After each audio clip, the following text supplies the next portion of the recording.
Hello, everyone, and welcome back to The Desk, powered by Xfinity. My name is Solid Jake, joined here with Dreadnought, and this is the Grand Finals. Naventic versus Gale Force eSports. Gale Force has shown that they have what it takes to make it here to the Grand Finals for the first time ever.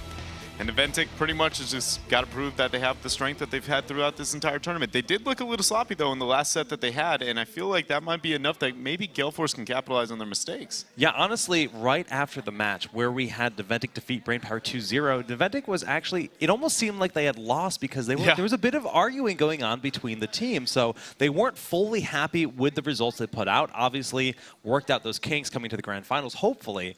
But let's talk a little bit more about Grand Finals because we just saw their semifinal, and that's the first time I've ever seen Rafflecopter playing as Rhaegar. They did double support. Yeah, they ran a double support. I agree. No tank, double support. Really cool. Like, did you expect that coming into this? I didn't expect it, not from Gale Force, but at the same time, I haven't gotten to sit in on any of their scrims. Maybe it's a pocket strategy they've had for some time, and I mean, they use it very effectively. I agree. I have never seen a Raffle on kind of that off support ever. But I did like the composition overall. I thought it was well thought out. They played it pretty well for the most part. There were a couple misplays here and there, but nothing nearly as drastic as maybe some of the it almost felt like the miscommunication that existed with Naventic. Yeah, well, talking about Naventic, at the start of the weekend, we were saying Naventic very well might be hiding some of their strats, considering that they have already qualified for Sweden, the global championship, and they don't necessarily need to win here. And they can hide strats. Do you think they have been hiding their strats? I think they have. I mean, they have, Zuno said it in his interview very well, I feel like they have some of the deepest hero pools when it comes to the entire tournament to be able to play at the highest level. So I think that alone means that they're going to be saving some approach to the team fights. I just don't know if they're going to risk it here. Do they want to pull them out here? Again, you said because they've already qualified for Sweden. Do they need to really, since they're the last team to qualify in the world for the Summer Regional, do they really need to be showing them at this tournament right now? Or are they like, we're fine. We've got the second, you know, we aren't worried about the money. It's more about the long run, right? Like, what is the end goal? Or maybe they just win without showing anything, and it's just like, it doesn't even matter. We get to save anything for summer anyways. So if Naventic is saving all of their strats, on the other side of the world, MVP actually just kind of lost 0-4. They did. Arguably doing the same thing, saving their strats, hiding what they want to do at the Global Championship. Could you see a similar fate happening here to Naventic? I could a little bit. I would argue that the skill of Tempest is something that was impressive. They put a lot of teamwork in, and you could tell that the gap between the two teams wasn't nearly as high as I would argue might exist here when it comes to this matchup today. That's not to take away from any of the teams specifically. It's just more historically, if you looked at it, like Tempest was actually coming in and just like bodying team out. Like they've done very, very well in recently. the semifinal. I mean, yes. Yeah. Super impressive series. Well, guys, this is going to be Naventic versus Gale Force eSports. So without further ado, let's introduce our teams. Ladies and gentlemen, introducing your finalist, Gale Force eSports versus Team Naventic. This is the finals of the Heroes of the Storm North American Regional. Alrighty, guys. Well, there they are, your finalists here for the final qualification match possible. Well, actually, Dread, there is something we should talk about. Before we get there, let's actually go through Gale Force. 19 wins, 11 losses. We see Raffle playing, obviously, a lot of Falstad. You know, that's been his comfort pick for sure. And then the Illidan there. Michael Udall is such a threat on that hero. Yeah, he very much is. And I mean, Illidan being a natural threat overall and melee assassins being something that Mike Udall is very well known for. It's not surprising to see it's one of their most picked up. We saw them even let it go through the draft when facing Astral Authority in the last series here, but I don't think they'll be willing to risk that against a team like Naventic. Yeah, so of course, Gale Force, I mean, we've got, there's Fury being one handsome nerd, putting his earbud, making sure he's ready for this matchup. But this whole crew, I mean, they've showed their diversity as a team. Obviously, we just mentioned Rafflecopter, who is normally considered a carry, playing that Rhaegar, going into that full flex role, but then Crowan. I mean, obviously the nicest hair. Dunktrain's beard can't even compare with that hair. It's not even close. Not even. Not even close. He's also one of the better Li Ming players, Crowan, out of all of North America. He's very, very effective, making sure whenever a CC lands to hit his entire combo on a single target. And then there's also Rafflecopter, but we were talking about his the depth of some of his hero pool, moving to that off support when they run a double support composition here. And the one true Brightwing himself, Akaface. Yeah, you know, that was so interesting too, like just seeing in that double support situation how his Brightwing can always shine, but usually he does that lone support for Brightwing very frequently, but no warrior needed when they do the double support. Very, very cool. And then Michael Udall, the Azmodan master himself, the melee assassin. We'll see him playing heroes like Kerrigan in certain situations. He likes the in-your-face play style, but my goodness, does he make that Asmo dunk work on Blackheart's Bay. Yeah, he's also the shot caller for the team too, and it seems to show very well when he is on those very carry-centric heroes. It seems that like with everybody working directly around him, it works out well. But here are who they will be facing here. Team Naventic, obviously with the dominant record here, and again, the repeated most picked heroes. I've said time and time again, I do believe Fan is the only player probably I'd put in Li Ming above Crowan, but his Li Ming is just absolutely phenomenal.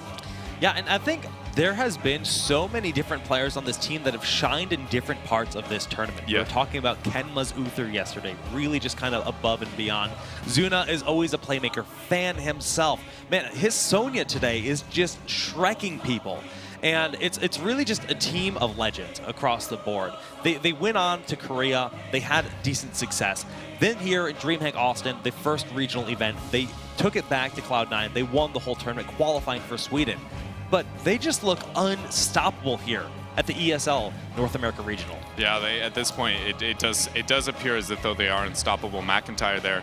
One thing that we touched up on in their last series is he's a very, very aggressive Murden player, which is something Kalaris actually comparing him to Zuno when Zuno plays, because he's obviously famously known for being very, very aggressive, but McIntyre seems to mirror that aggression, which is I find really appealing when it comes to this role swap style that they've been playing recently. Putting Mac onto it, it seems to really accent having a backline that is equally aggressive as the front line now for Naventic.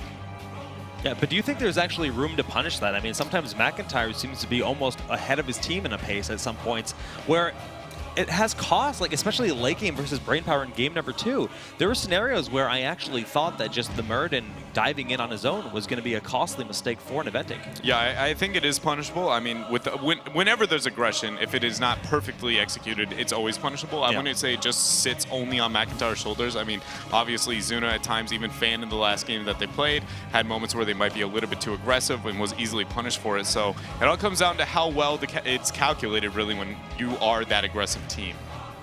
Well, guys, the first battleground of this best of 5 zeros here in the Grand Finals is going to be Infernal Shrines. Now, Infernal Shrines has become a pretty common first battleground in most matchups, and in many regions, too. We see it a lot in Korea, we see it a lot in China.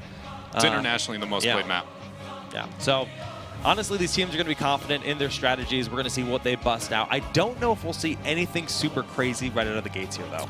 I would argue it wouldn't be unrealistic to see a Kerrigan already. Really? On this map specifically. I think it's something, both of the teams have very good Kerrigan players. I wouldn't be surprised to see them bust it out. It's great on this map specifically. It's the beauty of why this map is actually so popular, because the hero pool becomes less limited. There are a bunch of heroes that are viable here. So. Yeah, that's true. The role of specialist is powerful. We see both the 3 major specialists, of course. Zagara, Sylvanas, Zoo will all get play here on this map. Like you mentioned, Kerrigan, her mobility, using those skeletal, the little skeletons to just dive around the points. One hero I am worried about when we know that the map is going to be Infernal Shrines is Zool.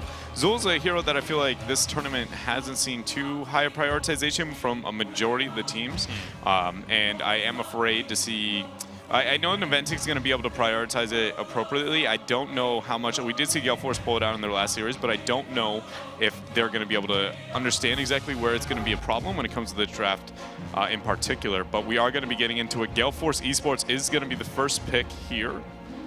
Going with the Kel'Thas band, not surprising. Great wave clear when it comes to the map. Everything about him is very good. Are they worried about the Illidan, though, here for Naventic? I think that's going to be it, yeah. Okay, so Illidan band, pretty standard stuff here for a large battleground. Zul, Sonya, Tass, one of the 3, I'm guessing is going to be the first pick here. I like this pickup denying the Tass Litter just because of how confident Naventic is. If Tass was left alone, we would see Tass Sonya almost no matter what. Or the Sonya Rhaegar, also a very strong option for Team Naventic. We've been seeing a lot of Rhaegar prioritization within Uther bands. Do you think Gale Force will pick up Uther, knowing that? When you have Akaface, it's not a must-have. I don't think they need to pick it up here. At the same time, you don't see Akaface play Karzim too much. He did play yesterday one time, I believe, maybe more than once. Unless they're going to pair it with a heavy aggressor, I don't think it's a must-have. They do decide to go with the Greymane here. Zul has still not been touched so far into this draft. They might be worried about dropping in the ban phase here, or they could pick it up as well. I do like Naventic's response very much, the Rhaegar and the Sonya pickup. Li Ming, I think this is a very high prioritization of her, probably too much since it's one of her worst maps. Yeah. But I feel like Gale Force feels like they have to pick it because they need Crowan on that hero. Honestly, I feel like that's what they feel like in this situation. I mean, I think Crowan definitely shines on Li Ming for sure, but like you mentioned, not necessarily the best clear when it comes to just fighting over the objective. Struggles to actually get the damage on the backline too, with all of the minions in the way of that orb in its travel path. We are now going into the next bans with the Brightwing Respect ban. I mean, this is really, I mean, we're talking about Akaface. Yeah, it's definitely a target ban towards Akaface in this situation. Gale Force now thinking about their ban. What do they want to remove? Are they worried about a double melee? Zul Sonya is not unheard of, especially when it comes to Infernal Shrines. You send one to get the wave clear in the 2 lanes, Zul specifically, and then Sonya rotate to get the cap. You have a great skirmishing 4v4, and you also have one of the best wave clears to soak the side 2 lanes in the early. It also just is a very powerful death ball composition. With the lack of Tyrael playing NA, it's actually a pretty viable strategy. Not a must-have, but it is something that they still have to consider, because typically you don't expect 2 melee assassin-ish style players on the same team. Okay, well, they're really giving this a lot of thought just to make sure they run through all the scenarios. I mean, having the momentum going into game 1 of the Grand Finals, it's a best-of-5 series. It's a long run to win no matter how you look at it, but you want to have every edge you can get. Now, will it be a standard ban? They actually go for Sylvanas. Yeah. And this could be Naventic locking in that Zul pretty quickly, I think it's going to be Murden. I think... I don't know if they'll go with the Zul. I think a Murden is going to be almost 100% pickup here, and if they wait for the Zul, it might be in the later half. I think they might even completely neglect it now at this point. Murden to be able to deny from their opponents. Typically, Naventic is just kind of thrives when they have that, the hard CC, great hero. So what about Falstad, just considering it, how often we see Gale Force throwing Falstad in there for a Rafflecopter, just picking it up to deny it? Do you think there's any value in that? There is some, but I think Naventic's a team that's confident enough that it's like, we don't even really need to deny you what you want. Like, Falstad's still good for Naventic too, right? So it's not the end of the world if they decide to be able to go down that route. Especially now that the backliners are getting rather limited with how many bans have come out to them. Falstad is becoming more appealing. But I think we can expect Gale Force to try to move on to a melee. I would like to see it, I guess, I don't know. They're in a rough spot right now. They go with the Falstad. Okay. So what is the tank decision here? What is the support decision here? They don't have any true tank or support quite yet. I don't think it's going to be the Tyrande. It could be the TAS Tyrande. ETC Tyrande, as like to round up the composition, which is kind of like a seclude and blow up. But we've seen very little success from Tyrande in general in this event. And, you know, we were talking about this out back. A lot of it's just because of how many dive heroes there are in this game. Even with Sprint, Tyrande struggles to get away from those Zeratul and Greymanes and the Sonyas that are diving in and making her day just a little bit too difficult. I mean, and one, major thing for me that I find very frustrating with that style of play in the current situation of the game is with the heavy stun nerfs that have come into play, like each one of the stuns are now reducing the duration by a large amount. So what was a forever long combo that DPS could be coming out for like a second longer, it almost feels like, when it comes to it's just not anywhere near at the same level that it once was. And with the lack of wave clear that you get with her as a hero, it just seems like if you are not flawless in your play, it's going to struggle. The Arthas is picked up, though, for Gale Force eSports. With double support, Arthas is going to be very hard to kill. I know you're a big fan of Syndragosa. I don't see much of a case for it here. Not when the map objective isn't that great at pushing on its own. They also don't have anything that's necessary for the chase specifically, so I don't think it's going to be the case here. We do need to keep in mind that if he does go Army of the Undead, though, Sonya spinning the wind between all of those is going to do a large amount of damage to his ghoul, get rid of them relatively quickly, and help keep her alive. And Tychus is going to be kind of an issue for that Arthas. It is going to be a problem with the amount of DPS they have in the front line. Li Ming's going to get very little poke. Arthas... Gale Force is in a rough spot, right? Because when you look at the Shrine contention here, essentially you're going to have Greymane and Arthas are going to move up, try and get wave clear. You have no wave clear outside of the task. Like, Li Ming's going to provide anything. Greymane's going to do a little bit. Arthas has mid-level, but Arthas and Greymane are going to be wearing an absurd amount of damage during this situation. Meanwhile, the only person who's really going to be wearing damage, Murden, self-heal, not a big deal, has one of the best healers behind him. Sonya, self-heal, can heal, keep herself up, decent amount of wave clear, paired with the Rhaegar. So when it comes to Shrine fights, Gale Force needs to be very efficient with their movements. Yeah, and decisions. They have to win. Like, they have to just bully with Arthas, get someone picked off, and get the points. Because honestly, just look at the AoE, the splash, boomerangs alone from Falstad, the melting point grenades coming in from Tychus. Everything about that is just going to evaporate all those minions. Yeah, they're in a rough spot right now for Gale Force. I do think when they pull away from the Shrines, they do have a pretty solid composition overall. It'll be interesting to see if Gale Force actually moves with a 7-sided in this situation compared to running with the Divine Palm. Yesterday we saw them with Palm. We also saw a 7-sided coming out from Naventic today. There is a double melee, a triple melee technically for Naventic. So with Akaface, I would really expect to see Palm. Yeah. I think so too. And the isolation is not going to be nearly as effective. Alrighty, guys. Well, that is what these teams are fighting for. The trophy and the title to call themselves the champions here of the ESL North America Regional #2. And on the left side, that is Team Naventic. We have Kenma playing as Rhaegar, Big Impact on Falstad. Zuno will be playing as Tychus McIntyre on Muradin. And Sonya is on Fan. And for Gale Force eSports, we're going to have Fury on the Arthas. Rafflecopter is going to be playing Tacitor. Michael Udall on Greymane. Akaface on the Karzim. And of course, Li Ming is played by Crowan. The teams have loaded on in here. We're going to Infernal Shrines for game #1 in this best-of-5 series. And that will be Naventic in the blue. Tychus build that's going to be coming out this game might be a little bit than we saw earlier today. Right out the gates, his level 1 is still going to be going with Shrug It Off, building that resistance. I want to know if he's going to be going the bigger they are as well as 4. Outside of that, all the talents are pretty much exactly what you would expect out of all of these heroes. Guys, let us know who you think will win the finals. Use the hashtag HDC. Gale Force, a little bit of the favorites right now. Man. Fan favorite coming out here. I also know Gale Force, Fury specifically, has been trying to ask me how I feel about the Arthas and talking about his builds. I know that he likes to lean towards a Death Coil-oriented build that we do see at times all around the world. I don't know if that's when he's going to be looking to go in this game specifically, but we'll see as the talents here move on. But so far, they're going to get a little bit of a skirmish in the early game. If Arthas is able to get a decent amount of value onto one of the squishies, they could have kill potential here early with Greymane as well.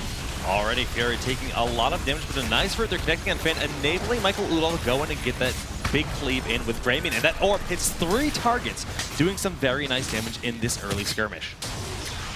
The teams are going to rotate. Keep in mind, Greymane is actually waiting for Sonya to make the rotation, hoping a squishy would actually make a poor one and try and take that 1v1, but she's going to play a little bit safer in her rotations. Fan is still very low. He's actually not going to reveal himself, knowing she has to tap the well, so maybe struggling in that 1v1 a little bit, and they're going to just keep up the 1-4, which is pretty common when it comes to this map. Yeah, well, the rotations are just continuing back and forth, trying to find that out-of-place position, and the Stormbolt completely whiffing there from McIntyre as Fury decides to back on off. That is a long cooldown, and Kenma is getting focused on very nicely here by Crowan. Yeah, and they're actually winning in the wave clear for Gale Force eSports. Tacitor is complementing that along with Arthas a little bit. McIntyre is going to get the stun onto Akaface, but obviously Karzim's mobility is something that usually doesn't lead to a kill unless he's burnt his dashes already. The rotations here from Gale Force are actually winning, even when they keep Karzim in the solo lane so far, just because there isn't too much of a great wave clear. I love the zoning as well from Gale Force, making sure they can't make it up there. It's not a huge victory, but it is a small one in the sense it denies a little bit of the ability to clear to the shrine. Okay, well, we do have that first shrine. It will be a mortar shrine in the top lane. The teams will make their way up there slowly, but of course, we actually have Naventic in position well before Gale Force, who are maintaining a strong presence, potentially giving this up. Yeah, they are moving to the bottom lane to get some pressure down here while the Shrine's on the top half. Fan will be able to clear that. Sonya's one of the best when it comes to the Shrines. And the pressure they're getting on the bot lane is not worth for what they've done so far, especially considering that they're moving into a global, now making this rotation 20 skeletal defenders behind. Meanwhile, Falstad is going to make that rotation. If they do not make this kill happen within the next couple of seconds, they're going to be in a bad spot. Yeah, I mean, they're halfway to where they want to be. Falstad is now flying up after getting that additional wave of soak, and Fury is taking so much damage, has to back away from the huge damage of Zuna and Tychus. The bigger they are. Yeah, the bigger they are. He pulls it out, and he had no pressure on him. Tychus just standing there wailing on Gale Force, or on Fury specifically, ripping his health pool apart. And guess what? Now 10 behind on the skeletal defenders already. Meanwhile, Gale Force still did commit all the resources up here. They're trying to make something happen. Big Impact gets hit by the Howling Blast. He is going to be taken out. The one reset is going to happen. Zuna as well is taking damage, but they're only 6 away. Naventic still might be able to get the poke here with Fan. This is why you see Crow and Fury and Raffle just kind of doing their best to zone while they have the other 2 members cleaning them up. Now, Michael Udall on that gray main can chunk through those skeletal defenders rather quickly. You see they've already gotten up to 21, and they've denied anyone from Naventic from getting near that point for a few seconds. Yeah, gray main is trying to make something happen here, getting the poke. Now they're going to move in, trying to secure the last of the 6 here. One's going to go down 5, 4, 3 is only left for Naventic to be able to pick this up. It will be going in the hands of Naventic here. Gale Force eSports cannot make it happen for the time being. Well, they did their best to try to even things out, and they've actually maintained a slight experience lead, which is a big victory for them considering Fausta did get that extra soak in the bottom lane. But now this Arcane Punisher is marching it in, and these towers are very likely going down. Yeah, they will be able to get a decent amount of soak as well with Tacitar making the rotations. So far, very standard Infernal Shrines. Gale Force definitely making a little bit too late of a rotation. Getting onto Kenma here, though. He may be going down. He's going to be able to get the disengage auto attack. There it is. The last hit there from Michael Udall picks up the kill on Kenma, who has been that focus point for Gale Force all game long. Yeah, with the aggression that you know that comes out of Kenma, it's actually really rough when dealing with the Arthas, right? He's going to go and try and get the bite, but Howling Blast and a little bit of the slow coming out from Arthas is making it so he's not able to get that free harass that he's used to here. So right now, Gale Force is definitely playing it well. They do have 2 kills, losing the first Punisher, but that is not too big of a deal considering they don't scale too well. Yeah, I mean, it gave Naventic a little bit of experience from those structures, but it is dead even at this point. Level 7 to level 7 so far in this game. And now we have Zuna picking up that quarterback, so it's going to give the additional range, that free poke to constantly pick off clumps of the skeletal defenders in the entire objective phase. Especially once he hits 16, getting the max health there. Udall is going to be going down at this point. It's not going to even be close. Big pick off there for Naventic. Very well done, but at the same time, they're losing double Merc control on the bottom half of the map. Gale Force is actually not sieging any structure directly, so what Naventic's going to be able to do is take out those structures and then make the rotation and get the clear. I do think they slightly come out on top of this just because they got on top of the siege first. It's actually a general rule of thumb in Heroes of the Storm. If you're the team pushing first, it's almost always a better situation than your opponent. So yeah, they do come out winning slightly ahead in this trade, but for the most part, it's still not too far in either direction. Okay, well, we see the Cosmic Camp being cleaned up rather quickly. The top 4 did survive as Michael Udall was able to bully that Sonya away, and it's just this small skirmish in the mid, with Naventic having about a half-level lead nearly. Yeah, and Sonya is in the upper half of the map. Neither of the Shaman camps are being controlled for the time being. I think you can... I'm surprised Fausta didn't make the rotation to the upper half of the map, so they're going to be both moving to the Shrine rather quickly. McIntyre is going to get sniffed out here by Fury, but it's not going to matter. He has that Dwarf Toss still up. Big damage going in, though. Fan is stepping forward, bullying them back. That's going to force Fury to tap the well and re-engage here in the fight, allowing the Bank to once again get a nice early start, picking up about 10 of those skeletal defenders. Yeah, they are in a pretty position for the time being, and they're winning the race to 10 as well. Decent harass coming out to Crowan. McIntyre is going to be collapsed on, but he will Dwarf Toss out of there. 15, excuse me, has already picked up for Naventic here on the Shrine, and a slight XP lead. Yeah, not as strong of a start as the first one here on the side of Naventic, but still a nice lead. We do see Gale Force fighting their way back on in. Both teams are closing on the level 10, but it's not an immediate threat for either side, which is why you don't see anyone conceding their positioning. Yeah, and this chokehold is where Arthas is going to really thrive if they all move in together. McIntyre's doing a good job zoning, but Fan is all their wave clear, so he needs to be moving through this chokehold to get something happening. Great job from Big Impact getting at that Q there to steal a majority of the skeletal defenders here. 34 right now, 35. Naventic just needs 3 more of those skeletal defenders to secure another one, but we do see Gale Force trying to push them back. One Boomerang's hit can secure it, and yes, they get the Punisher once again. But Fan's being slowed. Cleanse comes out to try and keep him alive. The disengage from Michael Udall again, be able to secure a kill here. Punisher is going to be picked up. They don't want to show here and force the bait. Akaface making the smart choice there. Almost risked it. Got stunned out there. Possibly a kill, but more than anything, it would have stopped the cooldown for the leap, which now would get bonus damage on it already because the ammo was drained. So really heads up there, making a small decision. Well, I mean, the experience still rather even at this point, but this Punisher, having back-to-back Punishers will slowly but surely give you that structural advantage. Yes, there is still a bit of an experience bank waiting in the structures, but Raffle is getting very low here from the damage of Big Impact. He's got to dodge this Q. Oh, right. He's going to be all right in this situation. Now Sonya as well taking the Shaman camp for the time being. Won't be timed with any major map objective, but the pressure is always appealing to have when you're on this map. Structurally, the integrity of all the teams are relatively even as well. It's very, very close here so far in this matchup. I do think that as it goes on, it should get a little bit better for Gale Force eSports. At the same time, Tychus only becomes a monster as this game proceeds to move on. And also, the Gust is something to worry about because when Ghouls is popped, that's all the survivability for Arthas for the most of the time. And if it's just gusted away, you wait it out, it's just like, he might be a really easy target for Tychus to pick off at that point. It's a great response to Army of the Dead in those situations when you burn the Gust for it. And Big Impact will be bullied back from Crowan, just throwing out everything he has as he's trying to defend this fallen Shaman camp. Experience-wise, though, Gale Force has maintained an experience lead for the most part in this game, even though they have lost the objective twice. And really, I mean, there is a small kill disparity in their favor, but I think they've had slightly better soak.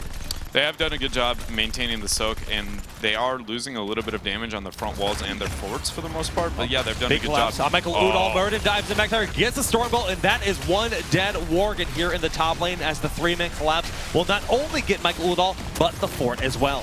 That's a good job coming off them. The Gus actually zoning a little bit of miscommunication. Maybe Akaface gets stunned out, but he will Radiant dash away. He has another one in store. The Shaman camp will now be taken for Naventic, getting a double camp in the upper half. That's going to draw a lot of resources from Gale Force here. They're going to force this 4 versus 5 here with Arthas coming out. A big Ancestral and Avatar use it, keep McIntyre alive in the front. The Force will trying to push people away, and Fury's getting burned down from that drill, but the support from the Ghouls is enough. Fallen Camp is picked up, and both teams will disengage. Yes, yeah. That's the word. It's a thing that comes after the wolf form. You just like, you disengage. That was a very interesting choice coming out from Gale Force eSports. Obviously a 4 versus 5 onto the map objective. I think they expected to be able to get better isolation out of the 7-sided strike.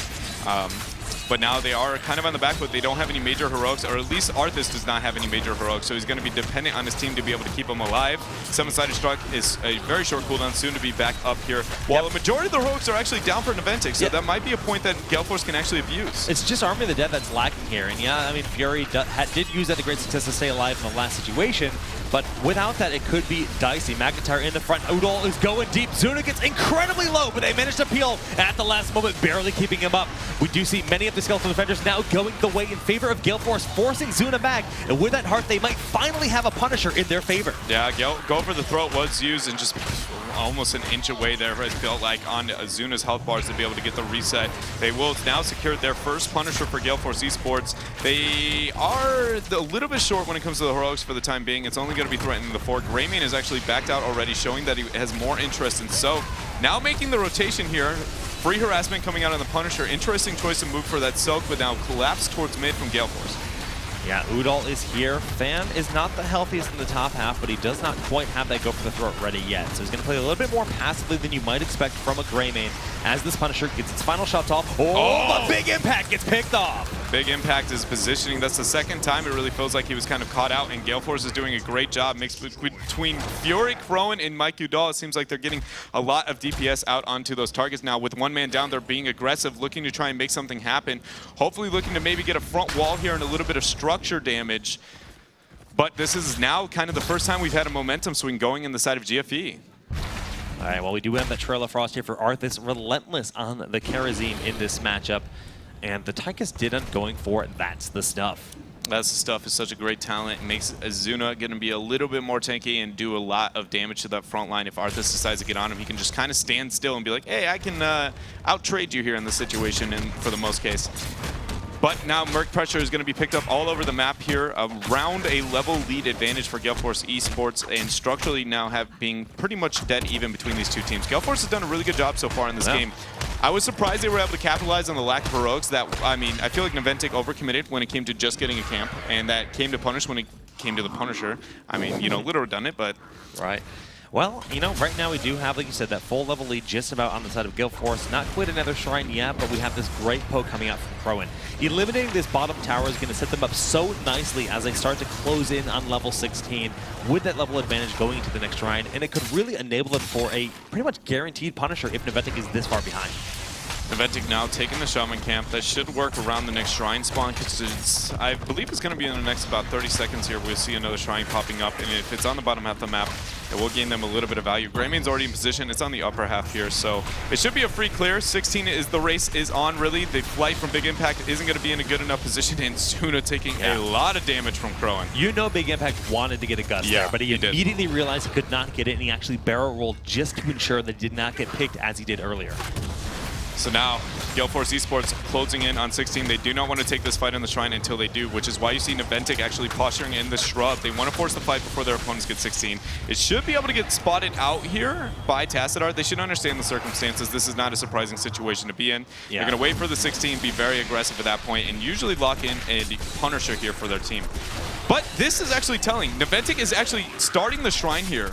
Rather than soaking the side lanes to catch up in XP, there's a lot of XP in mid and stuff, and they actually start it. All right, we have evasive shielding, and this is actually a pretty interesting talent seeing picked up here. Yeah, just to give that Arthas that crazy engage with his Frozen Tempest, having that Remorseless Winter picked up at level 16.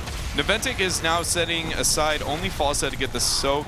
With only 8 skeletal defenders, I think it's really unrealistic for them to expect to be able to get 16 in this amount of time unless Gale Force doesn't commit a decent amount of resources onto the Shrine here. Maybe trying to bite off a little bit more than they can chew. Gale Force now should be able to make an aggressive move here with a flank from McIntyre. Still not 16, gets isolated, does get the Dwarf Toss out.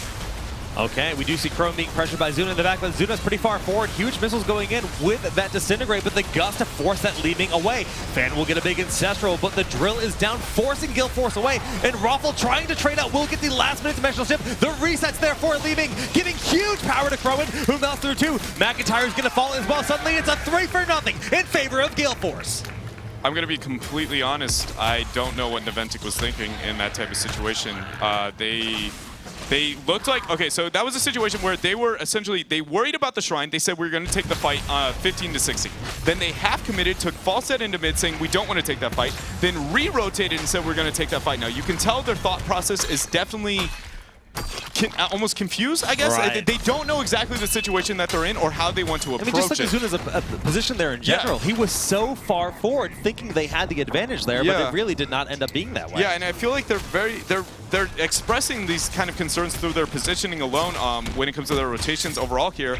But Gale Force has done a phenomenal job to be able to capitalize as best they can, taking out the sidewall here, maybe try and get some kind of capitalization. There goes on to Zuna, the Howling Blast. That's going to be it for him. Is doing huge damage, and Zuna just gets obliterated there. This Punisher is still almost full health with a 2-level lead right now for Gale Force. Zuna going down means this keep is most likely going to be falling as well. There's very little tools left for Naventic to be able to defend it at this time. The leap is going to come out, the Dwarf Toss, but the isolation on the camera, Crowan getting a lot of damage. He's going to be falling down. Picks up the kill with the Disintegrate, and this is a keep going down very quickly. This game looked dead even, but suddenly one team fight, and Gale Force has turned it up. This core is under siege. Big Impact goes down like nothing, and 3 members are down on the side of Naventic. Gale Force might close it out here. That's gonna be it. With that elimination on the Falstad, Tyga's gonna spawn. They have no defensive tools whatsoever. They are gonna win game number 1 against Naventic very convincingly. What just happened? Wow. I mean, this is it. They turned up the heat in Gale Force. Level 16 advantage going into that Shrine. They found an opportunity, and Naventic just fell apart. Every single mistake Naventic made, Gale Force perfectly capitalized on. Almost from about this point on, they perfectly capitalized. Taking this fight 15 into 16, Zuna deciding to dive the backline there, having no defensive tools, and he is going to be punished for it at this point in time. Goodness, I am blown away from Gale Force after that match. They did have the early struggles I expected them to have, but to be completely honest, I didn't think that they would do so well in the back half of this game. This is why you don't give Crowan that Li Ming, because when he starts to get those resets, he is just disastrous. I mean, those Disintegrates always getting the max value. That Death Oil just to top it off there for that kill on Kenma pretty much secured the win. Like, it already looked good, but that was like insult to injury. I mean, as an Arthas, I can tell you that's probably one of the most satisfying kills in the game. Just like that max range Death Coil, especially if they have a gap closer and they run away with it, right? Man. Like, you're just like, feels good, man. You just watch it traveling and you know it's going to happen. You're just sitting there smiling like a kid in a candy store. And wow, Battlefield of Eternity. We already have our next map decided here between these two teams.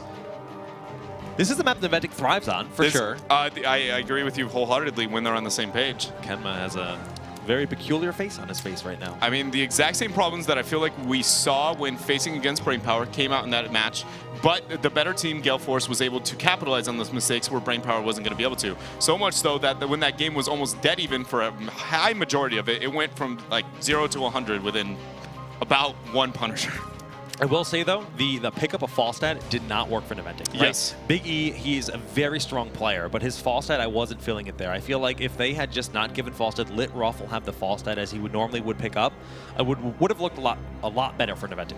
I agree. I would argue also it feels like Zuna and Tychus is overly aggressive in positioning. Yeah, and we never once have seen them pair that with a Tassadar, which is usually the Korean approach to Tychus and what we know Naventic really looks toward when it comes to a majority of their drafting decisions here. But now Naventic is going to be first pick. Keep in mind, that means that Gale Force decided to take them to Battlefield of Eternity, a map that Naventic is known for, showing that they are very confident here. Yeah, bring them to their home turf, show them what they can do. The question is here, if we just think back to DreamHack Austin, this is when we started to see Cloud9 do a lot of these mega stun comps. And I know Gale Force is capable of doing similar styles, but do they have something like that as a pocket strat that they've been waiting to pull out on a map like this? Tyrande has had a very poor win rate in this tournament, but she is phenomenal with that Hunter's Mark for the racing of those Immortals here. Not only the racing of the Immortals, this map has some of the least important wave clear, being the only 2 million map, right? Wave clear drops in value for a majority of the heroes that have it. It's not bad to have by any means. Wave clear is always a beneficial thing, but it's less valued here, so that's why she has such a high spike. We are going to see a Tassadar pan coming out from Naventic here. I don't think Gale Force is going to let the Illidan go through. If they do, I actually expect Naventic to possibly just pick the Rhaegar, let them have the Illidan with nothing to baby it, and just kill it. Yeah. I actually wouldn't be surprised that Tassadar ban. There are a lot of high other priorities, as you said, like the Tassadar. Li Ming is huge on this map, and with how convincing I feel like Krillin played in that last game, that also could be something Naventic's looking to do. But after being in a sketchy situation, letting the God comp, if you will, go through on the last draft for Gale Force, I don't know if they're willing to let Naventic have it. Wow, and they respect the Tyrande. They just straight up say, you know what, we don't want to have to think about that as a threat in general. We want to play straight up. That just changes the ballpark as to the way that you need to focus on the Immortals, burn, and raise. And Naventic do go for that early task or Illidan. So Gale Force is going to go Rhaegar, I think, almost 100%, and they're going to go the Li Ming as well. I was going to say it's either Li Ming or Sonya for them. Sonya is a great response, and also it does well in the Why not just grab Rhaegar right now? Yeah, I don't think there's any way they let the Rhaegar go through past this point, because they don't want Naventic to be able to have that large amount of DPS. You know they're probably concerned about other things. Maybe ETC could be one because he does a great job with his passive and the DPS. They're waiting long enough that they might let it through. If they grab Rhaegar, they almost just force an Uther, like an early Uther on the side of Naventic, and that's... Yeah, or it could... Yeah, I agree with you. It could force that, and I personally think that is a pretty strong power play here. The amount of time Gale Force is putting in this situation, I think they're going to let the Rhaegar go through. Really? Well, it's definitely an option. No, okay, they lock in the Rhaegar here on the side of Gale Force. We do have 2 more picks here for Naventic before we go into the second bans. Greymane is an option, and probably High Prio. He does a very good job when it comes to this map. If they don't pick Greymane, they almost have to ban him just because, like, you think about Greymane and Li Ming and the explosion. Okay, KT and Uther. So they get the Uther. It's pretty much a must-have when you have the Illidan on your team. You need a burst healer, somebody who can keep you alive as you're diving onto the back line. And they also remove the Kael'thas here. Zuna thinks he's the best Kael'thas in the world. When they were down and out in the grand finals of DreamHack Austin, Zuna hopped onto the Kael'thas, and he made the plays happen. I mean, he put up a really solid argument for the last time that we put him onto this map, hitting a lot of great gravity lapses. At the same time, Kael'thas has been nerfed since then, and that build that he runs typically is not nearly as effective in these situations. So, and you talked about it a bit earlier, Greymane ban is pretty much a kind of a must-have if they didn't pick it in that rotation. So, alrighty. Well, we are going into the next picks here on the side of Gale Force. Gale Force goes with the Murden and goes with the Falstad. No surprise, that's comfort picks across the board for them in this situation. I don't know how I feel about the Falstad. It is, again, it's definitely a heavy comfort. They showed signs of success with this style of composition against Astral Authority. Now, Naventic with a response. They need a tank. ETC has been banned, so this is going to be an option for them. Where are they going to go with their tanks? They go with Sylv, not surprising. I can see it being Arthas or a noob, honestly. I think it's going to be Arthas. Johanna is so subpar in this map. I think it's going to be Arthas with Syndragosa, personally. the double lockdown, Sylvanas and Syndragosa, that just shut off all the buildings? I guess maybe not, but I don't know. So the reason I like Syndragosa in this situation specifically is actually because you're not only going to gain value when it comes to the Immortal, but it's more than anything, Illidan needs to chase. Yeah, he needs to chase. So what you do is you just disable everything in the back, and then you put yourself in a position. But instead, they go with a double dive-oriented composition. I like this. It is actually appealing. I feel like I want to see Cocoon. I really want to see Cocoon in this. We've been seeing so much of the Swarm, and I think Cocoon can have huge impacts in these scenarios. Yeah, it could. It definitely could have a large impact in this game. Maybe even a big impact? I was trying not to. I'm sorry. Well, we are here for the final pick in Gale Force, and they're actually going for that Lunara, who just, I mean, honestly, when it comes to that damage on the Immortal, arguably the top DPS output versus a PvE unit. Gale Force right now has a pretty solid composition. Naventic has, I mean, a very much an all-in style composition. They're going to dive with Illidan, like a new Barak, Epicenter, get the damage on the backline, have 2 focus targets. I don't think they could web wrap. You are correct. I don't think they will, but it's definitely something they have an opportunity to do. I mean, they just have like the option to really dismantle their opponents with a dive. You think of the Wailing with the Burrow Charge paired with Epicenter. You cocoon the Rhaegar as you do this, and Illidan's dancing all around the team. It's definitely like a hard engage potential, but the great thing is here is they don't even, like, it's not even a guarantee. They don't have to do that. They have the options. They definitely have the options in the situation. I'm trying to consider who wins the race if they just kind of go blow for blow. Obviously, Li Ming, as she hits that Seeker Mirror Ball era, she's going to be spiking very hard, especially with the nerf onto Sun King's Fury. I think late game, and Lunara, Nature's Calling. Race, when it comes to the race, in the early game, though, it's a little bit closer. I still think Gale Force definitely has the DPS, especially in the mid game. Once you hit the mid game, I think they have it. So Naventic, it'll be interesting if they go with more of the aggressive or defensive approach to this match. Yeah, I actually have no idea how they're going to do this. I think they're probably going to try to PvE as much as they can. Yeah. But here they are. They've locked in their heroes. Kenmo will be playing Uther. Big impact on Sylvanas. Zuna on the Kael'thas. McIntyre playing the Anubarak. And Fan on Illidan for Team Naventic. And for Gale Force eSports, already 1 up in this series in the best of 5. Fury is going to be on the Murden. Rafacopter on Lunara. Mike Udall is going to be on the Falset. Akaface on Rhaegar. And Crowan on the Li Ming once more. His Li Ming is becoming legendary at this point. I'm pretty sure he 100-0'd, like almost like globaled, it felt like, Falstad in the last match. Yeah, Big Impact just kind of melted from the power of Li Ming, who then gets the resets and then melts more things in her path. All right, taking a look at the early game talents here. Nothing too surprising. Dampen Magic is like really such a powerful talent that is making a new Barak make waves in the new rework. Yeah, he's been doing pretty well in this tournament specifically here. Just think about Dampen Magic versus Falstad, Li Ming, and Lunara. Like, that's going to be huge in this game. Yeah, and Li Ming definitely struggles when the Beatles are spawning to be able to hit her combos onto her opponents effectively. Zuna and friends are already moving in to get a front wall here. Mike Udall is going to be able to try and defend, but it's only him by himself, so that's going to be a free turret already going down for Naventic. It is a minor win, not colossal, but definitely influential. Fawcett now rotating. They know the 4-man's going to be on bottom. He's going to be able to get up top there. Fawcett should do decent in that 1v1 as long as he's able to hit his Q consistently and not push out the wave too far. He'll be all right in that 1v1 for the most part. Yeah, interesting to see that they actually put Michael Udall on the Falstad, and then they have Raffle playing as the Lunara. Yes, Big Impact got very low from that explosion, and Zuna has to be careful as Crowan is just burning through the health bars of Naventic. Zuna's actually in a bad spot, but a beautiful body block from Mac. Yeah, that was a great job. The tank being able to wear the damage to save Zuna, but my goodness, Crowan is being an absolute monster on the Li Ming here in this matchup. He just seems to hit every single skill shot against his opponents. In the top lane, Illidan is so far winning that fight as Falsta's down to about half health, and of course Fan has tons of self-sustain on that hero. Zuna waiting to see if Michael Udall steps forward, but Michael will be going back to base to just replenish his health. Yeah, he has a wave pushed out a little bit as well, so that makes him pretty easy to zone. But Gale Force does recognize that there are 3 people on the bottom of the map, and they're trying to play accordingly. He does burn his flight, though, in the process. They aren't getting any value out of the siege as well in the bottom half, so it's a really good choice, laning-wise at least, coming up from Gale Force so far in this matchup.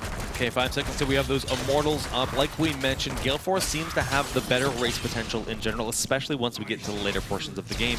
So we should see Naventic go for the race maybe initially, but they're going to definitely try to find those picks. Immediately, McIntyre, Big big impact starting on this bottom Immortal.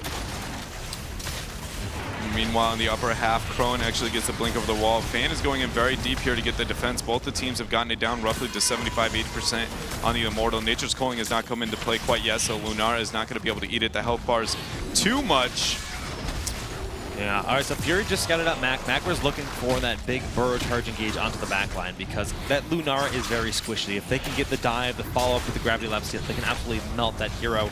But we have seen the Gale Force rotate down to the bottom Immortal to try to burn through the health bar, but it looks like Gale Force will get it, and Lunara goes down. Yeah, that's the dive comp that they have for Naventic. So we've seen a lot of new Barak in this tournament, guys, but one thing that there should be kind of broken down, but the aggression, actually, I'll get to this a bit later. Dwarf Plus is still available, so he should be fine in the situation. The composition that we see Naventic running it in compared to some of the others is Naventic is a very dive-centric composition, so it's not that a new Barak is solo tanking, it's more of like we're dive buddies, right? Like you just create so much havoc and pressure on the backline. You have to kill a noob, but you also have to kill Illidan. So you're in a lose-lose situation. When you group to get on one, you're going to hit a Wailing Arrow. So I definitely expect, as you saw, the minute they get on one target, all in them, right? Like all the melees just dive on in the single target. That is going to be what Naventic is, their ideal team fight will be based around that concept. Well, even with that one kill onto Lunara that we saw, the damage output is just far higher when it comes to the PvE of the Immortal. And Gale Force will pick up the first Immortal of the game with about 20% shielding. So this is going to be their time to shine, trying to get a big push in as we see the Naventic mounting a 4-man defense. All right, so 25% shield. Falset is still maintaining the 1v1. Nature's Calling is still not going to be picked up quite yet, so we're in a situation where the siege is not too beneficial. Udal is struggling in the 1v1 against Fan here. He does have the barrel roll out, but he could just no longer be able to deal with that laning matchup. Illidan is one of the better 1v1s. It's actually interesting. Illidan either just completely dominates the matchup, or he just seems to struggle. He's a very weird laner here, but the aggression coming out in the bottom half, Fury getting caught out. He gets interrupted almost, it looked like. He does get knocked up, though. He will be able to Dwarf Toss out. That was interesting. I actually never seen that when he has a new ability called Dwarf Bounce. Yeah, Dwarf Bounce. It's when the Impale comes in, it looks like he's starting his toss, but that's not the case. Gravity Lab's going to miss for Zuna, though.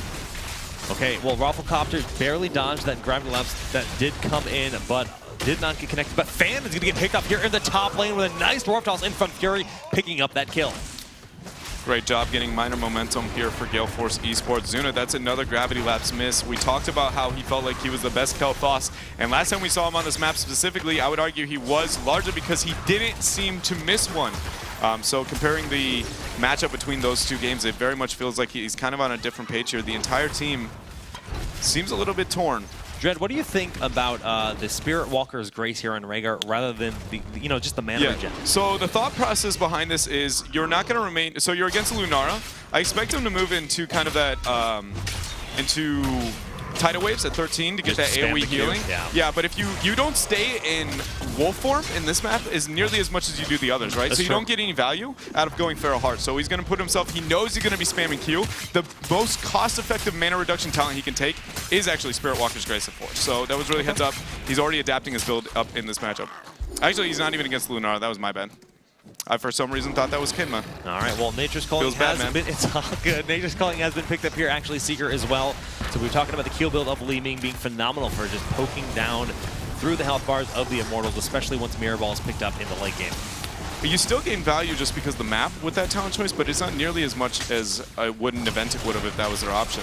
That is interesting. I didn't think that adaptation would come from Aquaface here, but now Naventic has a huge lead here when it comes to the Immortal for the time being. Yeah. Getting a lot of DPS that their Crone is yet to get any effectiveness. It seems like in the poke, as I say that, he does land an orb on the Fan. Fan's getting rotated on by Fury, and they're slowly getting them off, but guess what? Naventic did get the phase. Yeah, they managed to turn to the halftime show. Zuna's getting burst down in the top, though, with a big orb coming through, picking him up early in this fight. The focus now on Kenma. 2 down. The brothers have fallen, and Gale Force will start working on that Immortal. Oh my goodness, the 1v1. He has no haunted wave. He does actually dodge that as well. The ghost, Kenma not able to get enough kills, and Biggie goes down. There's no Q from Mike Udall. He's going to be able to chase it. Don't think, yeah, he's going to hit it. And the charge, he's going to get it. Fan might be able to clean up this 1v1. He can fly out if he needs to. Meanwhile, guess what? Nature's Calling is doing work onto the Immortal. They're already getting it down. 3k health left. It's going to be falling.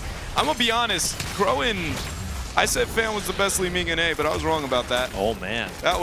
He's putting on a show right now. Okay, yeah, well, you know, I mean, he's like Oprah with it. He's like, you get an orb, and you get an orb. He just doesn't stop. In the top lane, that is going to be a more than half shield Immortal pushing this with the fort nearly down already. But Michael Udall fighting Fan here in the bottom, very low, gets back to his fort, and the gust comes out as level 10 is barely attained. That was really well done. Heads up pickup coming out from Mike Udall. Meanwhile, the fort's going to be falling in the upper half of the map. They have a very good siege composition with the Lunara at this point. Obviously, she can rip apart structures with no 10 picked up for Naventic. I would like to see Falstead actually rotating top, maximizing the effectiveness out of their Immortal at this point. There you go. He does get the flight coming up here now, getting DPS, maybe looking towards the sidewall to try and make something happen with an early aggressive play here. Fury is getting poked rather low. Yeah, but this is a massive experience disparity. Yes. I mean, it's 11 to 8 right now, just about level 9 for Naventic, but without the heroics, they are just getting bullied so very hard. This Immortal still sitting at about half health, already now working on a keep, sub 8 minutes. Gale Force dominating the game, but Murden will be burned through. The Avatar and Essential keeps him alive. He is able to survive. That was a lot of heroics burnt in a situation. They don't have 10 yet, so you see Gale Force eSports is still trying to capitalize on this situation, get that keep as best they can. Lunar is out of mana, actually. She cannot throw her Thornwood Vines onto it, abuse her passive at all. But the knock-up, Gravity Lapse is going to hit. McIntyre with the follow-up there. Udall and friends are backing out. They burn the Gust. Kenma will not be able to get a stun, and that looks like it's going to be a 1-for-0 here. Meanwhile, Fan has been beating on the fort and should be able to get it for his team.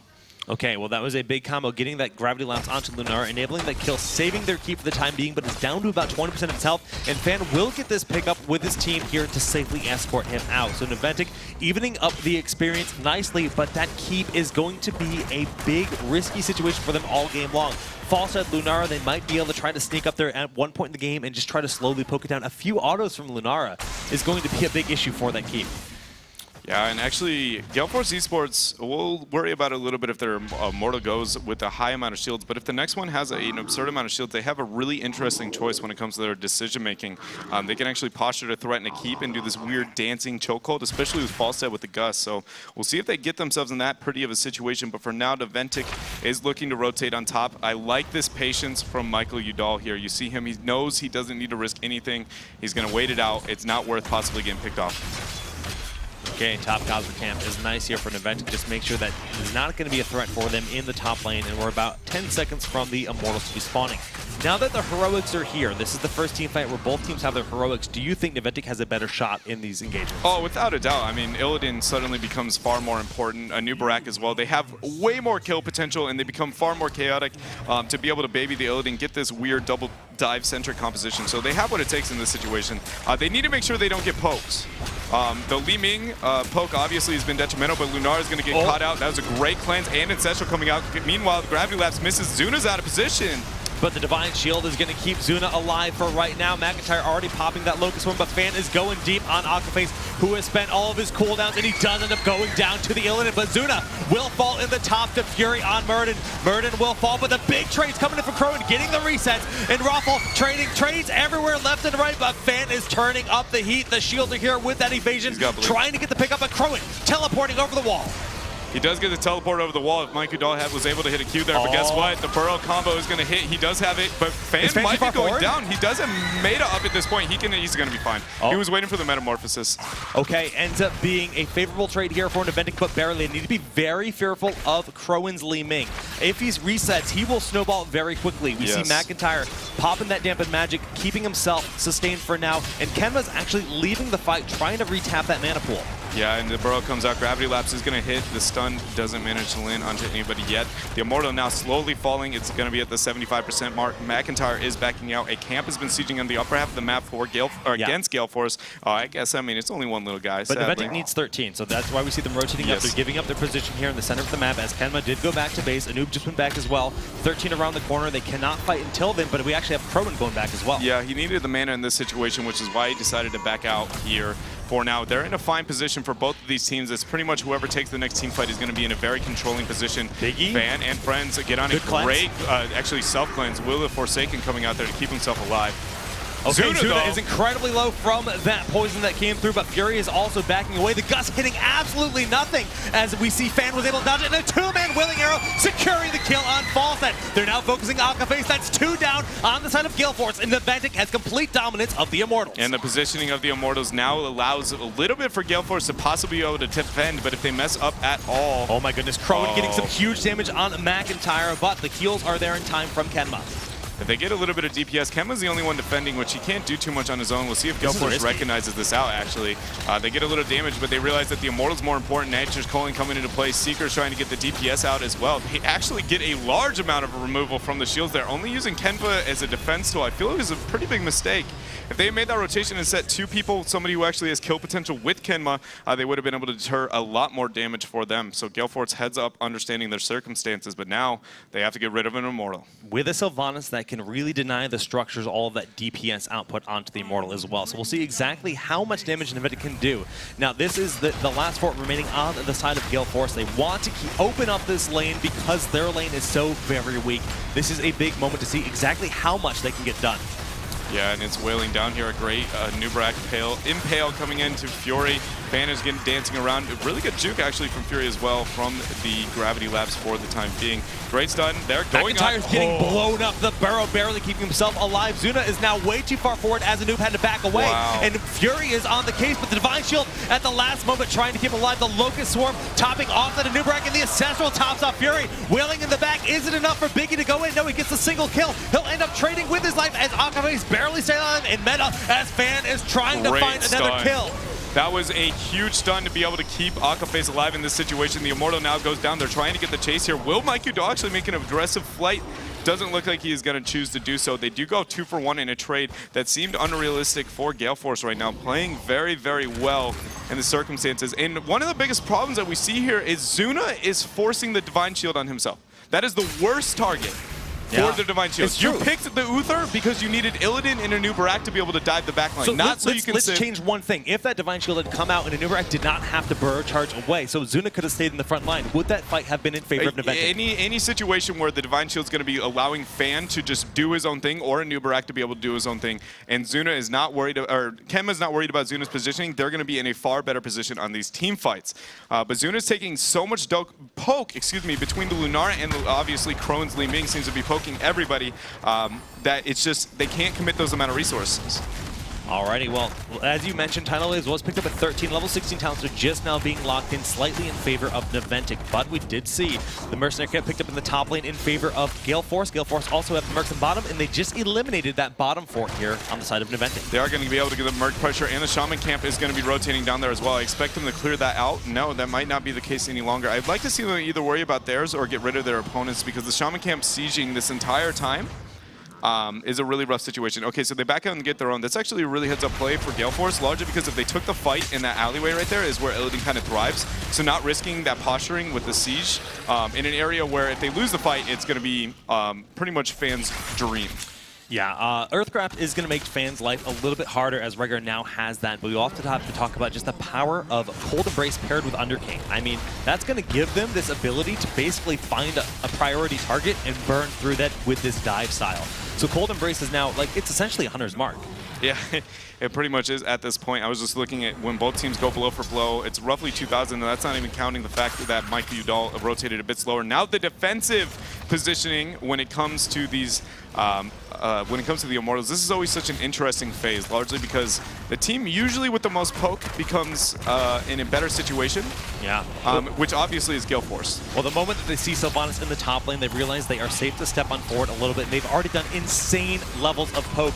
Udall forcing out a Phoenix in the bottom half. It is a very wasteful heroic with the Epicenter connecting there with that burrow charge. Gust up on 2, making Fan very far forward by himself. And that Earthgrass Totem doing nicely, but he's able to dive back on his opponents. And the flank from Zuna forcing Michael Udall to back on off. Yeah, but the Divine Shield not getting the kill. Again, the Divine Shield is being used onto the backline targets here, so nobody's going to be able to dive and make a lot happen. Fan does have Metamorphosis, and Locust Swarm is still up, but again, the poking defensive positioning is complementary towards Gale Force eSports composition. I mean, they need a money-welling arrow if they're going to take this fight, and they've already taken so much poke on their Immortal. They can't continue sitting on this defensive position. Yeah, and because they got poked down so hard, they don't have the ability to kind of capitalize the situation where they made Gale Force back out. This is why the defensive area usually is complementary again to that poke composition. So now Gale Force, obviously they have a lot going for them. All their heroics still available. 55 on Divine Shield, but looking for Udall. The Gravity Lapse is nowhere near connecting, and they're committing so much trying to chase him. This is just a big window for Gale Force to collapse, and they get one. Zuna goes down. We see the Meta to dodge the abilities, but that's a double kill. Kenma and Zuna have both fallen. This could be 4 members falling. The Haunting Wave, Wailing Desperation being cast here, but the fly in from Michael Udall, gushing them back. That is going to be a big win for Gale Force. They can end right now. They don't even have to do anything. They can go through top. They have Nature's Coin, one of the best tools in the game. Keep him top mind. McIntyre does have a little bit of kill potential, but he probably would just get eliminated if he chooses to do so.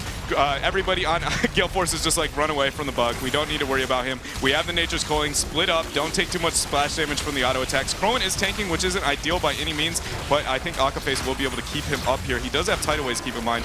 Does keep him alive there. See, again, they're stacking a little bit too much. Great Ancestral, but he doesn't have any mana. I think it's going to be it still. Just like that in the grand finals, we're sitting with Gale Force up 2-0 over Team Naventic in this best-of-5 series. I don't think anyone here expected this to be the case. I'm impressed. I didn't expect this to be the case so far. I did think that Gale Force would give them a decent run for the money, especially with the problems we saw them having in the semifinals, but I did not think that it would be this 0-2 right out the gates. I was hoping for a 5-game where I didn't care who won. I just wanted it to be a really good series. I honestly feel like the teams are good enough to where we could have provided that, but Gale Force says, guys, no, we got this.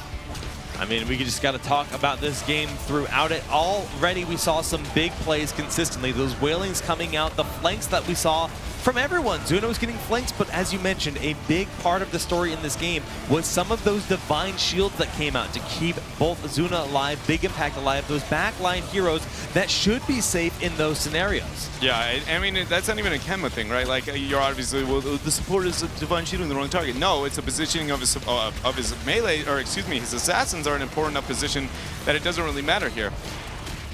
Alrighty, guys. Well, we're going to throw in a quick commercial break. Get ready for game number 3, so stay tuned. We'll be back soon.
Fresh meat.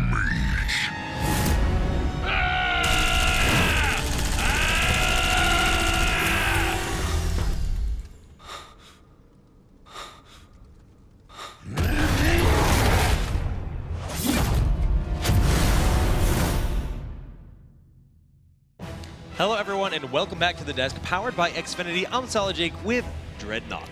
Dreadnought. What's up, man? What do you think of these games? 2-0 Gale Force ahead of Naventic? I mean, I love them. Obviously, it's awesome to see like just how the high quality of them. I feel like Gale Force has pretty much been playing out of their mind. I don't think there's any chance that they give Crow and Li Ming in the next game. There's not even like a hope for it. I can't believe we didn't see the respected ban in game 2, honestly, because Crow in game 1, yeah, dude, he was a monster. I agree with you. I am surprised that they managed to let it go through. But to be completely honest, with how Naventic feels like they've been doing in the past couple of games, I question if they kind of had the composure to be able to keep it together here. Yes, they are very experienced, so it is possible, but right now it is not looking good for them. That last game as well did seem to struggle. A lot of their game plan didn't work. It seemed like people were not on the same page, so. All right, well, Gale Force actually banning out the Gale Force. They know Zuna likes to lean to that hero. Even though he didn't have the most success in that game, they still respect it. All right, so the Kel'Thas is going to be coming out. What is the next? Illidan, and not going to be a surprise here from Naventic. So what is going to be the first pick here? Will it be Li Ming? I think so. It's one of our better maps. It's absolutely something that Crone wants. They go with the Tassadar instead. That is a little bit surprising. I do think we'll see Li Ming from Naventic here. At this point, yeah. I mean, they want to remove it. She's getting too much value. I mean, even if the other options, obviously, Sonya, Rhaegar could be a pick here. It's Crystal, it's a larger map. We'll see, though. But Li Ming on Crone has just been monstrous. No. They go Rhaegar, Wow. the Wolf Pack. I am surprised to see that make it this far with how impactful he's been specifically onto that. No surprise that they're going to now take it in their later rotations here. Greymane is now going to be in the hands of Zuna, though. Maybe be able to turn things around there. Now, Gale Force, Rhaegar is off the table.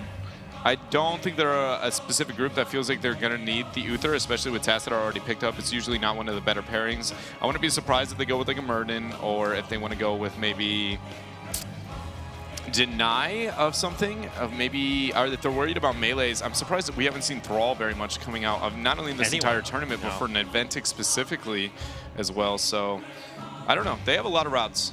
I trust in them at this point with how well they've been playing. They probably have a pretty solid understanding of what they want to do. They go with the Falstad Comfort. Yeah, you know, that's just a comfort pick. Obviously, Falstad's very powerful in a battleground this big, and that's Rafflecopter's go-to in many, many scenarios. So now we're going into the second ban phase where Team Naventic has to consider ban on Uther as an option for them if they want to deny that.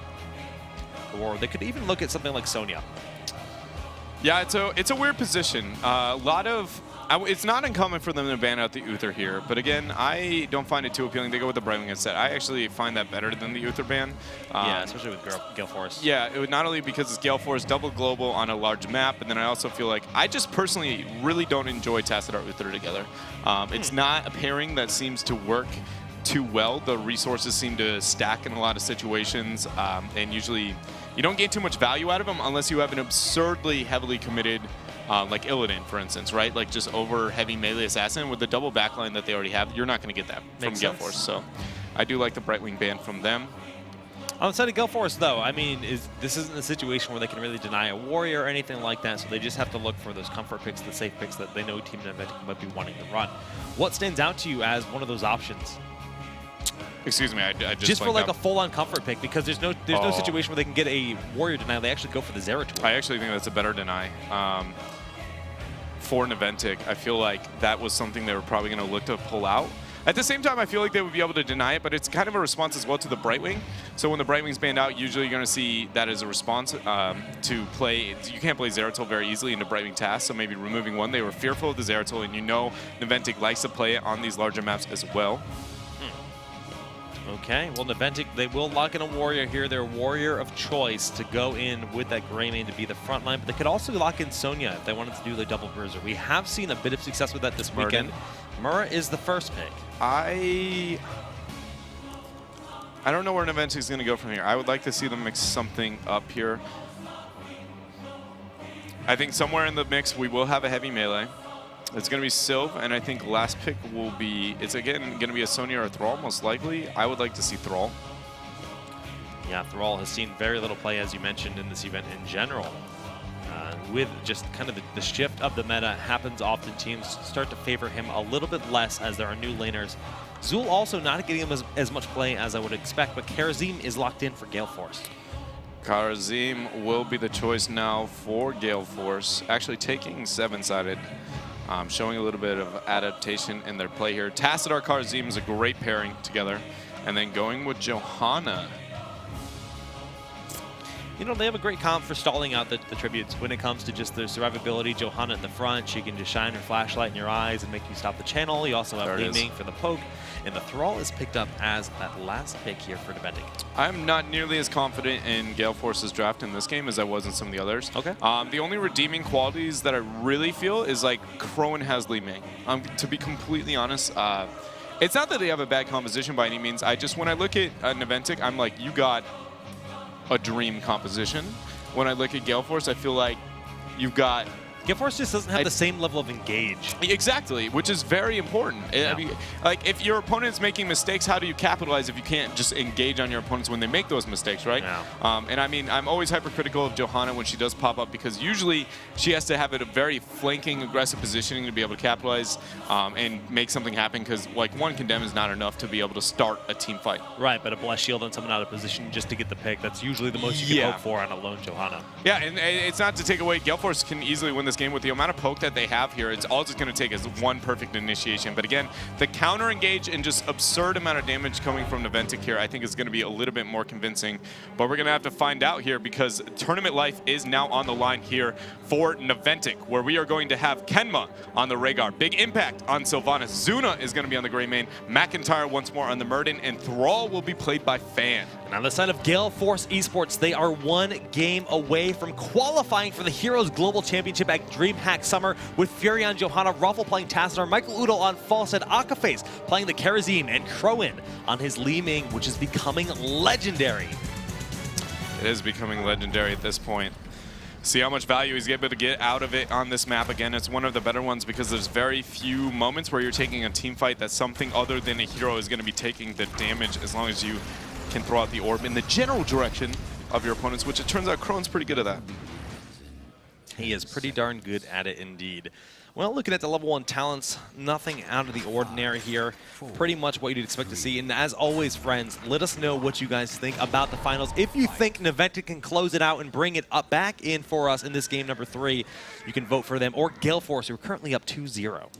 They're going to go for the front wall. They're actually baiting positioning right now. I don't know if they actually know this. Kem is taking a lot of damage. The Condemn didn't come out in time there. His positioning was a little bit too passive. Almost made something happen here. Sylvanas, obviously, it's always easy to try and take out a front wall with the team. But you know, I love that because we saw that in the semifinals too. Astral Authority actually walked right up into the wall, and then they got a free kill. Yeah, they got a free kill. Yeah. I was on to the Illidan. Yep. Yeah, that's a very heads-up play from them. Cutting him off in rotation, though. McIntyre's going to dwarf out there. Udall says, I'm not done with you. We're going to barrel roll over and try and make something happen here as well. Tassadar Thrall lane is going to be pretty... Watch me wave clear. Watch me throw on a shield. The other one goes, I'm going to stand here and throw lightning. And both just stand around in the lane for a while. Sadly, not as entertaining as 1v1 as some of the others can be. It's going to be esports, don't worry. It's but for now, there's a cutoff in rotation. Naventic is moving down as well onto the Johanna. She will be spawning out, throw out the flashlight. Not going to be the case yet. Crowan is not going to hit his orb, but I don't think that'll be the story for the remainder of this game. Okay, well, you know, we will see that Sylvanas push get potential at the moment that Naventic can realize that they have control of the rotations. And that's what they're trying to gain right now here with McIntyre and Zuna. They're just trying to open that space, but look at the bottom push. Karazim, Li Ming, Johanna really bullying Big Impact as they're waiting for that potential other Falsehead to step forward in mid. I am a little disappointed that Naventic hasn't decided to tri-lane very heavily in one lane. It looks like they're showing a little bit now on mid. There it goes. So where they capitalize somewhere. With the Sylvanas on your team, you usually have such raw amount of damage and ability to threaten a front wall, whether it be in the lane with Sylv or you just overcommitting resources elsewhere. It just feels like they could win this laning phase a little bit more convincingly with how dominant their laning matchup is for Naventic. So they did get a front wall though. Did make a minor adjustment, or a front turret, excuse me, but so did Gale Force. Yeah, 1-1 in terms of the turrets defeated so far in this game. And level 4 being picked up at this point in time for both teams now choosing their talents. Amp heal there on Johanna. Amplified healing, looking to draw as many resources as she can from Akaface and also maybe Test, but that's really low numbers, probably not cost-effective choice there. So now backing out, we see Gale Force is going to be able to get their camp, the simple camp, so will Zuna on the Grey Mane on the upper half, both the teams. It's pretty much RNG. Whoever gets the luck of the Irish here when it comes to this matchup will be able to get the tribute in their favor. Yeah, top center or bottom center will end up being the bottom center, so in this situation, slightly in favor of Team Naventic. But with the Falsehead actually is not rotating to that solo lane, deciding to not commit, so they're in a situation where those Giants will be threatening.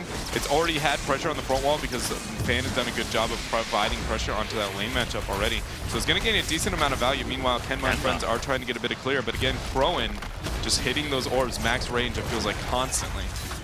Yeah, he's got that third eye with his aim on all of his skill shots. He's just hitting absolutely everything, and it's kind of crazy. But Big Impact also getting forced back, has to use that haunting wave to get back to base, and the flashlight of Fury disengages Zuna from that channel. Kemma does try to wear the orb, but it doesn't matter. Akaface will Radiant Dash to get the delay. Condemn coming in here. And one thing to keep in mind is Gale Force is really good at getting a Condemn and then hitting with a very big orb out of Crow. And he always seems to follow up with his tanks here. But overall, the health bars of Gale Force slowly falling down. One big orb might change that story, but now Kemma is channeling and going to get this. Fly comes out from Udal, but it's too late. Zuna very out of position. Stealth already going to be burned. He will be going down in this situation.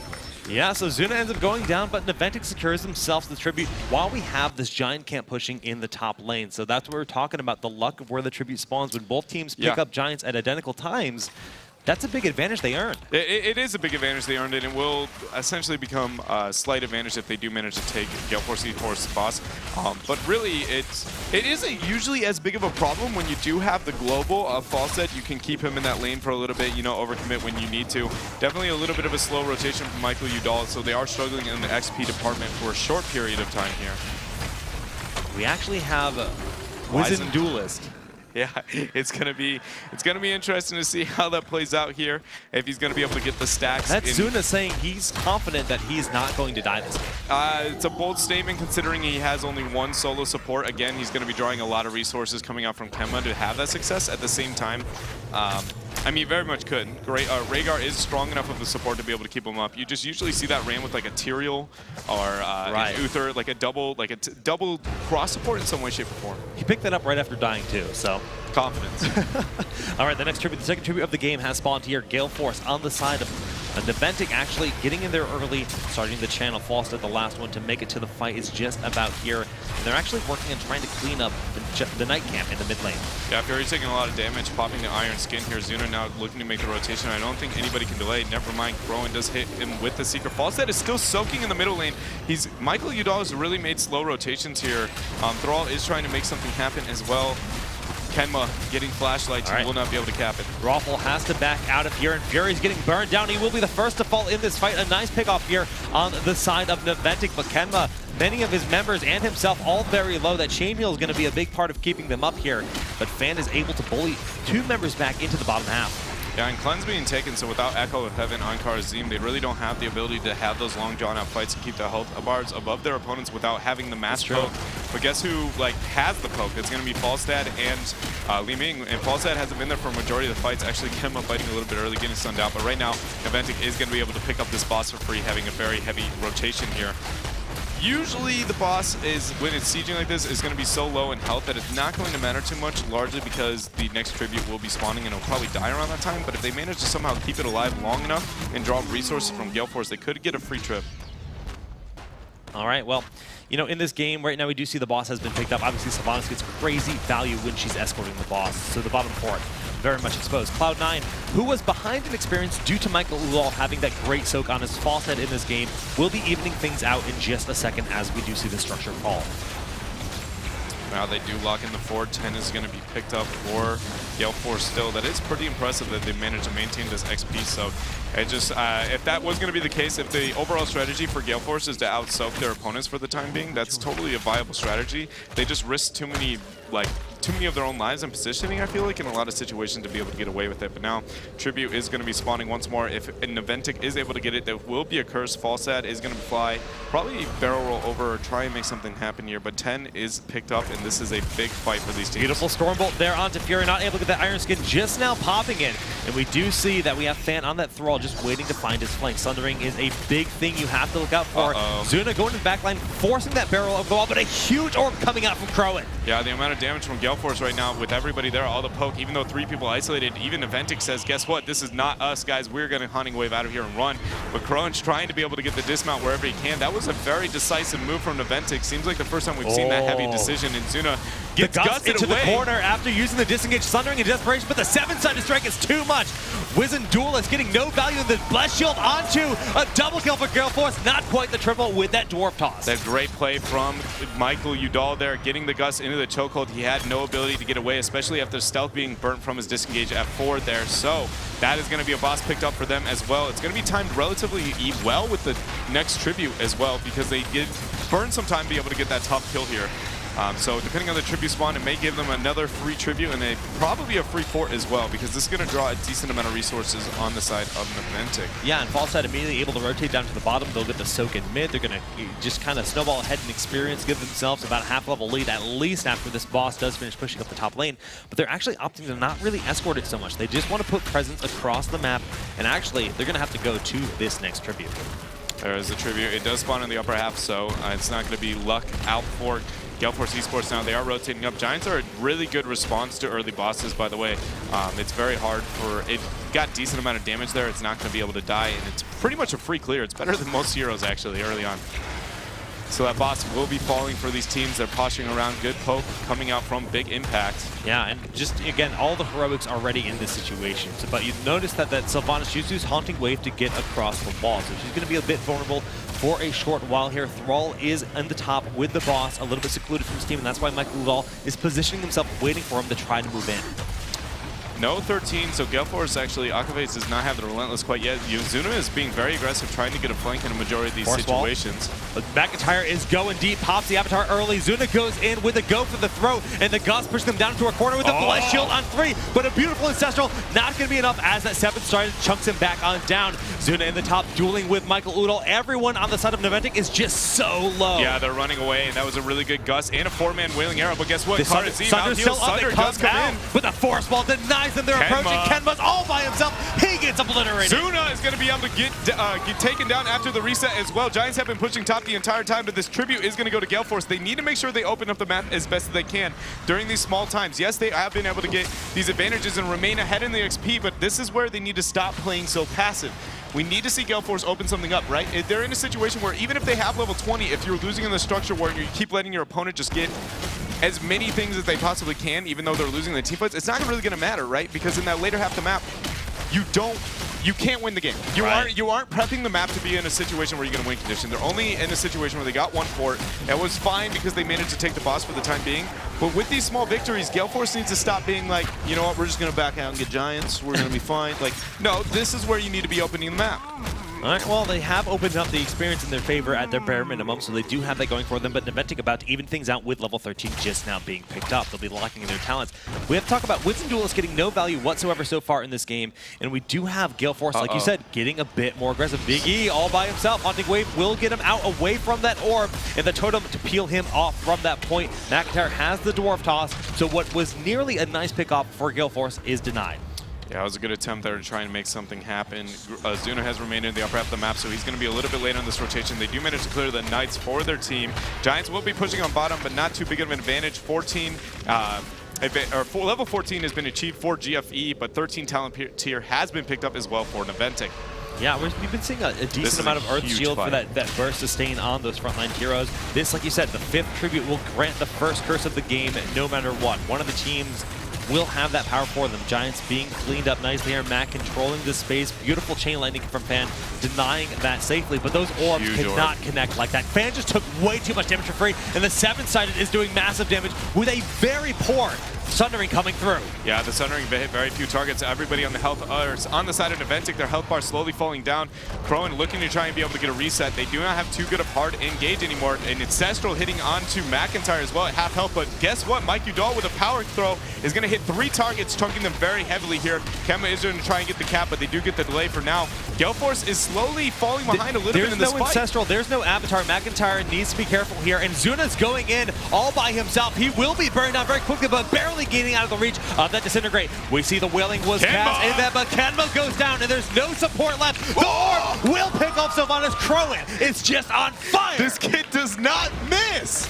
It's just like, it's almost, he's like predicting the reset. He literally throws out an orb. He's like positioning. He's like, this is going to line up the next one. It's just like, oh my goodness, everything about this. I want to see him throw Hinterlands Blast. Somebody needs to put this kid on fall set. Please? If he doesn't miss, this could be the new meta. But now they are going to be able to get the boss before the tribute. That's going to maximize the value coming out of this next tribute. They have 15 tier advantage. This fort is going to get them a 15.5. They're going to threaten the keep from wall, hit 16 with a curse and a boss. This is a colossal power spike for Gale Force. Ladies and gentlemen, this is a 2-0 lead right now for Gale Force. If they can close this game out, it will be their tournament and their qualification for DreamHack Summer. This is going to be their attempt to get a keep very early in this game. Level 16 will be an advantage they'll have for this push. They're insanely close, and this boss has full health with another 40 seconds on the curse. They don't want him to get 16. The Gust is up. Gust is up. They're going to be able to isolate everybody here. McIntyre's taking too much damage from the 7-sided strike. McIntyre will end up falling here. Crowan gets the reset. The damage not going to connect there on Zuna as the disengage is enough, but Raffle in the backline, not enough. Kenma's down. The boss is wailing away at the core, and this is a bad spot for Naventic. Yeah, Mike Udall does miss his Q at this time. You see them getting the aggression. They realize this is possibly his game ending here. They're already starting on the keep, letting the boss wail on the towers for the time being, trying to force the fight here. They do have 20 seconds before the next spawn onto Muradin and also Rhaegar at this time. This could be risky. We do not have Gust up for 30 seconds. That's a great tool when it comes to killing the core. This boss was only taking roughly 11-12 minutes. It will do a lot of damage, don't get me wrong, but this doesn't necessarily mean it's game yet, and it looks like Gale Force is deciding to go with it. Well, the boss is going to make it through the core pretty quickly, but we do see Naventic forcing the rest of the team back. Okay. We see Gale Force is playing rather safely, and the boss will slowly fall. Right now, Naventic manages to hold. I just want to give a very big shout out to Gale Force eSports. This exact situation happened to them in the last regional. I mean, word for word, almost the exact same situation happened to them. They went to core, lost the game. They threw on the core. This shows that they have looked at what they're doing wrong, trying to improve and try and be the best team that they can possibly can. Obviously, you saw they were questioning it again, but they decided, guys, that's not us. Take the patient game, showing that this team is working very, very hard. I'm very impressed to see that coming And this is what really separates the top teams from the next level, right? Yes. Because if you look at Astral Authority has an amazing early and mid game, but when it gets to the late game decision making, they make a lot of calls that end up costing them some games. We've seen that all weekend long, and right now, Gale Force, like you said, they could have lost it there if they got a little over-aggressive. Who knows what would have happened, but they guarantee themselves a great spot. 2-level lead, a keep is down, and here they are ready for a fight with Naventic approaching. Wow, going very hard to Muradin. But you don't need an avatar at this point, just not even hesitating. Crowan with a beautiful follow-up here. They are going to start the boss. Boss control is up for Mike Udall. He does have the Gust. Meanwhile, there's almost nothing minus the Sundering. They need to worry about Fan getting the isolation Mike here. Naventic is getting the flank. Mike Udall is in a bad spot. Kenma is all by himself. There's huge damage. He tries to get in with a Feral Launch, but 2 members down. That's a dead Zuna. 3 for nothing with the reset still coming through. The Wolf connects, but fly. Michael Udall is he's even baiting the fly. Yeah, he's baiting the fly at this point. That's going to be game. It should be. They can break the sidewall through mid and end the game. Big impacts are going to be getting away. That's it. That's it. That's it. Gale Force eSports is representing North America. Ladies and gentlemen, Michael Udall is flying in. Gale Force will march across the battleground. They didn't even take the sidewall. They're taking the slow route. They're actually risking a lot here. Well, many members will be respawning about 10 seconds. This is going to be very difficult for Naventic to hold. Just McIntyre alive. He needs to be careful here and pop that avatar, but the shields are now down. Naventic just respawning a little bit too late, it seems. Gale Force burning through it, down to 50% health. It looks like they have done it and earned their spot at the Heroes Global Championship at DreamHack Summer. Gale Force will represent North America. Well worth. They played out of their mind. That was absurdly impressive coming up from them on all fronts, showing 3-0. Not only that, it just like obviously we know Crowan's a great player when it comes to Li Ming. The follow-up, the teamwork, there was a lot of things that happened that I just feel like you can look at what they've done in the past and where they struggled, and it seems like you can blatantly see in every single play that they have been working to make it better. They have just, like, whether it be shot calling, whether it be following up on your tank, whether it be rotating together, every single thing about it feels like they were trying to very heavily work on it. And that's something I feel like we don't see too often. We've seen such ridiculously good killer instinct too. Yes. They know when they can pick someone off, and they get those kills left and right. They know when the rotations are happening. And also, they know when to back out. And this is what the biggest evolution of this team is. They were a new team. Many of these players, heroes of the dorm, world champions at that point for them. I mean, Michael Udall, Akaface, at Rafflecopter, they were all involved in that Heroic 4. And here they are showing that not only are they collegiate champions, but they are national champions.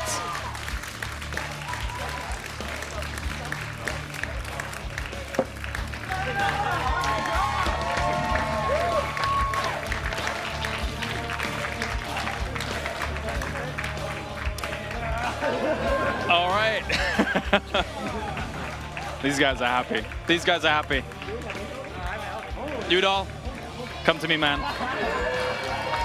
Congratulations, guys, for being the winners here. Okay, so Rafflecopter mentioned that You were going to body them in the finals. All right, but elaborate a little bit more. Why were you guys so confident going into the finals? I mean, I think we really knew their draft going into it. I think we outdrafted them every single game, and I think it definitely showed. Naventic is a great team, don't get me wrong, but they play very, very aggressive, and we're very good at playing against that kind of style. All right, so I've got to ask, you're going to Summer now. You are going to DreamHack Summer. You've taken that away from Cloud9 even having a chance of getting that tiebreaker. You guys are going. What do you make of Summer? What are your anticipations going forwards?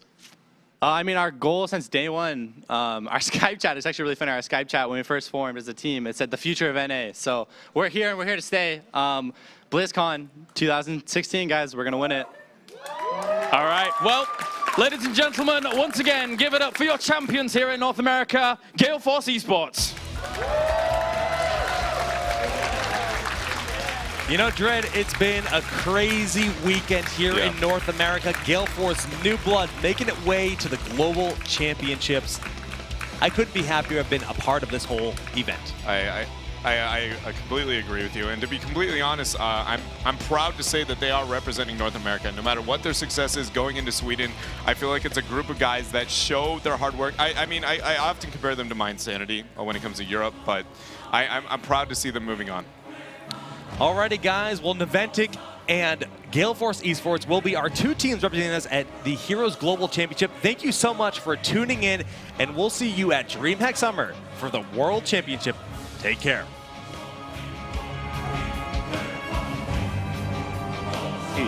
Team A versus Team B.